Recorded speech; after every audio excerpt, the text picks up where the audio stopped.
modoka y'abagenzi mu Kibaya Cya Rusizi territoire ya Uvira mu ntara ya Kivu y'Epfo bica abantu babiri umusivili n'umusirikare wa leta wari umugenzi. Umunyamakuru w'Ijwi ry'Amerika Vedaste Ngabo uri Uvira araduha inkuru irambuye. Imodoka y'ishiramwe rya Okapier Sadai yarimo abagenzi bavuye mu mujyi wa Bukavu berekeza mu mujyi wa Uvira yageze ahitwa muri Rushima hagati ya Bwegera na Kitemeso igwa muri ambushi y'abantu bitwaje imbunda bica abantu babiri batwara n'umushoferi w'iyo modoka ari mu ishyamba nk'uko bitangazwa n'umwami wo mu Kibaya Cya Rusizi Nijimbere Richard. Mu gitondo cya none habaye ikibazo kuri route nationale numero 5 iva i Bukavu ikajya Uvira. Hari imodoka yari ivuye i Bukavu ihura n'ababandi barayitega barayirasa hapfa umusirikare umwe n'umusivili umwe abandi bantu barabatwara no mu nyamugari.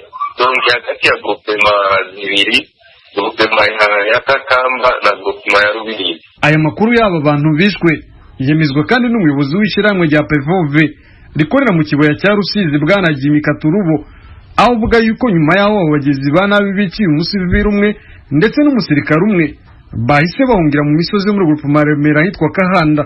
Umwami wo mu Kibaya Cya Rusizi Nijimbere Richard ashimangira yuko atari bwo bwa mbere ibikorwa by'ubugizi bwa nabi byo kwica abagenzi bigaragara mu bwami bwe. Sibwo bwa mbere bahanyaze na nicyo gituma bahashize iyo position y'abasoda kuko n'ahantu izo groupe arme zikunda kunyaga imodoka zivuye swate Uvira swate Bukavu antuka sibo bwa mbere. Ukwezi ntigushira bagatwaye inka z'abantu badatwaye ibindi bitungwa bagasaba amafara abantu baza batwagwa mu gihuru. Umuvugizi w'igisirikare cya Kongo muri aka karere Kapiteni Dieudonné Kasereka mu itangazo rigenewe abanyamakuru yavuze yuko muri abo bantu bapfuye barimo umusirikare umwe w'ipeti rya Premier Sergeant wari mu modoka adafite imbunda ndetse n'umucuruzi umwe bishe barangije kumwica batwara agakapu ke karimo amafaranga. Kapiteni Dieudonné Kasereka akomeza kuvuga yuko abantu bishobo bantu kugeza isaha bataramenyekana. Mwomenya yuko bamwe mu baturage barimo abadepite bicara basaba leta ya Kongo kongera umutekano mu Kibaya Cya Rusizi ahakunzwe kuvuga ubugizi bwa nabi butegwa n'imitwe yitwaje ibigwanisho y'abarundi ndetse n'iy'abakongomani. Abarebera iyo bambutse hariya basanga imodoka z'abacuruzi bava Bukavu bagenda cyangwa se baja plane hariya bagashika bakabambura ibintu byose. Ni ukuvuga ngo baba bamaze imbaraga ubutunzi bw'igihugu n'ubucuruzi bagasanga abantu bari mu mirima bakabaleva aho ngaho ni abo kubwaragijwe igihe Amerika Uvira mutara kivuye muri Republika ya Demokarasi ya Kongo. Abantu bitwaje intwaro bateze igico ku modoka y'abagenzi mu Kibaya Cya Rusizi bicamo abantu babiri. Ukwezi ntigushira badatwaye inka z'abantu badatwaye ibindi bitungwa bagasaba amafaranga kugira ngo babone gusubiza izo nka cyangwa ibyo hari matungo. Nijimbere Richard ni umwami gakondo wo mu Kibaya Cya Rusizi. Ya Perezida Samia Suluhu Hassan yatanze urugero ku baturage yikingiza virusi ya corona. Naho hano muri Amerika Presidence irateganya gutegeka abakozi ba leta kwerekana ko bikingije virusi ya corona. Aya makuru n'ayandi ni mukanya tugumane.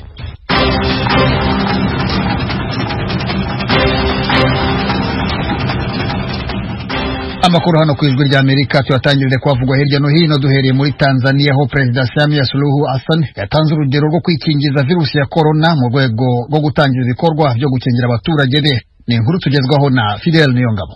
Perezida Hassan yicandagishije ku mugaragaro uno munsi kwa gatatu n'ikimenyetso kigaragara cyuko yitandukanije n'imigambi y'uwo yasubiriye nyakwigendera John Magufuli yagumye afata minenegwe inkurikizi zikiza ca COVID-19. Yiteje urucanco rwa Johnson & Johnson mu biro vyiwe ku mugwa mukuru Dar es Salaam. Igihe yatanguza iryo sekeza Perezida Hassan yatangaje ko camanza mukuru w'igihugu n'abandi bategetsi nawe nyene bicandagishije hamwe nawe. Yarondeye guhumuriza abanyagihugu ko atabibazo izo nshansho zifise.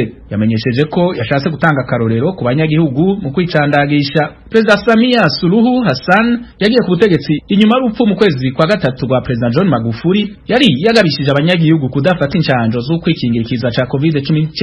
Kuva ico gihe leta yarahinduye ingendo. Muri iki gihe abategetsi basaba abanyagihugu kutegerana hamwe no kwambara udufukamunwa mu gihe bari hanze y'ingo zabo. Mu kwezi kwa gatandatu k'uyu mwaka Tanzania yarinjiye mu mugambi wa COVAX ujejwe kuronsa ibihugu bikenye kurusha ibindi inshandago zo kwikingira ikiza ca COVID-19. Ico gihugu caronse inshandago incansho za mbere zirenga umuriyoni za Johnson & Johnson mu ndwi iheze. Fidel turacyari kumwe uratubwira uko Vice President wa Guinea Equatorial Teodoro Obiang Mange yatsinzwe mu rubanza rw'ubujurire mu Bufaransa ku byaha byo katiwe. Obiang Mange umuhungu wa President Teodoro Obiang Wema ku byaha by'uko yanyuruje amafaranga y'igihugu, ivyo bizotuma asubiza abanyagihugu imiliyoni n'imiliyoni y'amadolari. Obiang Mange yakatiwe umunyororo utazoshirwa mu bikorwa b'imyaka 3 n'ihadabu y'imiliyoni 30 y'amadolari mu rubanza yaciriwe atari hari mu mwaka wa 2020. Ishirahamwe mpuzamakungu rigwanya ibiturire Transparency International byari mu bitwariye Obiang Mange yamenyesheje ko mu matungo yiwe yafashwe harimo inyubako y'agaciro kari hafi y'imiliyoni 150 y'amafaranga akoreshwa mu Buraya iri ku mugwa mukuru w'Ubufaransa Paris. Obiang Mange yagumye hakana ko ari amakosa yakoze, akaba yatangaje ko ataburenganzira sentare zo mu Bufaransa zifise bwo gufata ingingo ku matungo yiwe. Yamara sentare gasambura manza yo muri ico gihugu yarateye ivyatsi urubanza yari yunguruje kubera atazindi nzira. Obiang Mange asigaranye zo kunguruza urubanza, amatungo yiwe ategekanijwe kugurishwa hisunzwe itegeko ryo mu Bufaransa rivuga ko amafaranga avuyemwo aho kuja mu kigega ca leta. Irateganya gutegeka abakozi ba leta kwerekana ko bakingiwe virusi ya corona, bitari byo bakaguma kugaragaza ivyemezo ko bapimwe igihe cyose bibaye ngombwa. Diane Ninahazwe nijya tubwira. Umwe mu begereye ibiro vya President Joe Biden yahaye ano makuru y'ijwi rya Amerika ariko ntashime ko amazina yiwe atangazwa. Yavuze ko igishusha nk'itegeko ryo gucandagwa ku bakozi ba guverinoma ya Amerika ari imwe mu mpinduka zerekana amakenga n'ubwoba bw'ubwoko bushasha bwa virusi ya corona bwitwa Delta. Izi mpinduka zikaramuka zemejwe zizoshirwa ko ku bakozi bose ba guverinoma ya Amerika, baba abakorera aho umugera wa corona urwiriye, baba abakorera aho utagwiriye. Atagihindutse ni impinduka bitegekanije ko zizotangazwa ku mugaragaro muri no ndwi nk'uko isoko ryo mu biro kwa President Joe Biden ribandanya ribivuga. Ubushikiranganje bubarizwamwo abacanco ku bakozi baco bakorera mu vy'amagara y'abantu. Hagati aho ikigo kijeje gukingira no gukumira ibiza muri Leta Zunze Ubumwe za Amerika caraye gisubijeho amategeko yo kwambara udufukamunwa mu bice biguriyemo ikiza ca virusi ya corona, n'amategeko yega n'abamaze gucandagwa bose. Barack Obama uhoze ari perezida wa Leta Zunze Ubumwe za Amerika yafashe icyemezo cyo kuzakorana n'ishyirahamwe nyafurika ry'umukino wa basketball NBA. Fidel Niyongabo arakomeza. Obama yafashe ingingo yo kwifatanya n'iryo shirahamwe mu ntumbero yo gufasha abanyagihugu na cyane cyane abakiri bato mu karere ka Afrika. Obama zo afise imitahe igereranye muri iryo shirahamwe rishasha, afise imigambi yo kuyikoresha mu gufasha imigambi yiwe yerekeye abakiri bato n'ubuyobozi y'ishirahamwe ryiwe Obama Foundation muri Afrika.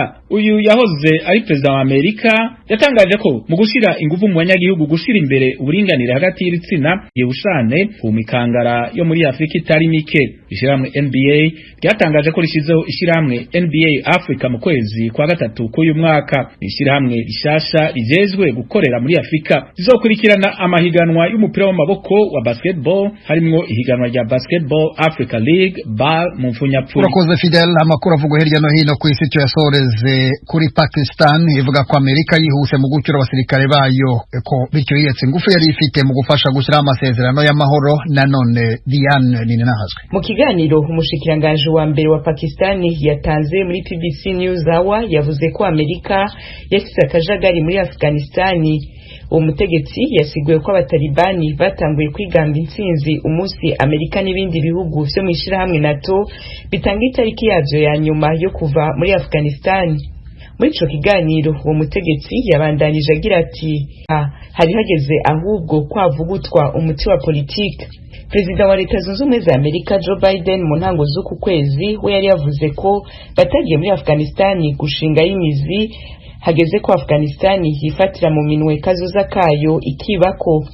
95% by'ingabo za Amerika zari zimaze imyaka muri Afghanistan ziramaze gutahuka. Biruko mu gihe